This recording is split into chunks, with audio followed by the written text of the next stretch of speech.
So it's extremely common for all of us to be forgetful at times.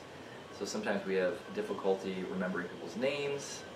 Sometimes we misplace our keys, for example, and we can't find our keys. And it's very common, if you're older or getting older, concerned about your age, to think, oh my gosh, I'm getting dementia. Well, dementia is more complicated than that. Dementia is more complicated than just memory loss. Dementia, the actual diagnosis of dementia, of which there are multiple causes, Alzheimer's being the most common, it's a loss really of cognitive abilities. So not just memory, but can involve speech. It can involve what's called praxis, the ability to perform complex multi-step tasks. So things like driving, things like making a list and then going to the store and purchasing items and using money, or financial decisions.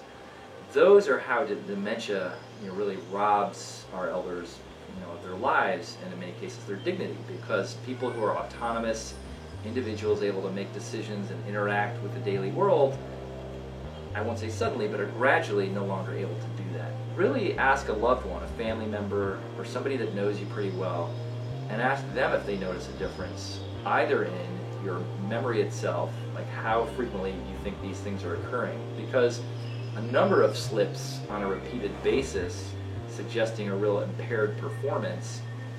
But perhaps more importantly, and I neglected to mention this earlier, is that dementia can affect behavior.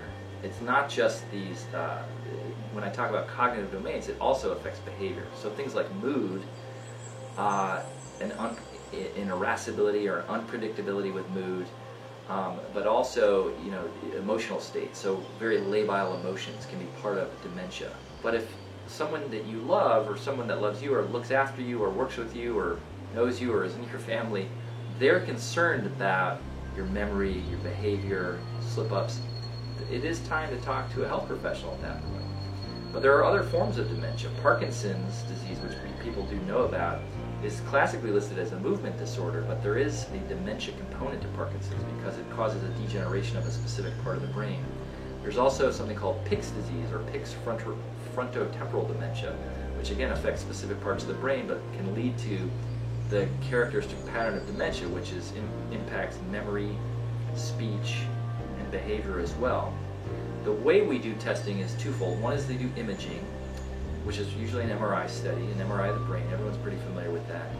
The other thing we do is there's something called neuropsychiatric testing, but they test you in these cognitive domains like speech, written language, pattern recognition, tests of memory, calculation. And what happens is, first of all, they can tell you, if you're below a certain threshold, you might be at risk for dementia.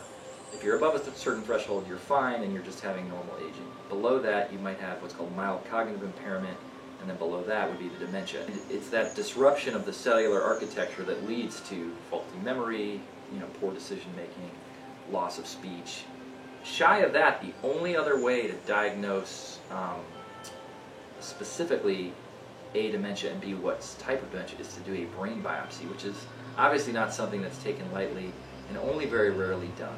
Where this gets exciting would be in the ability of science to move forward in preventing the accumulation of these pathologic proteins, or neurofibrillary tangles. If we were able to do that, we'd keep people's minds sharp really until their bodies give out. So dementia is really a disconnect between the mind giving out before the body. Often we see the body give out before the mind, where we see people well into their 90s and 100s with very sharp minds, but bodies that are failing, wearing out literally, or their organs.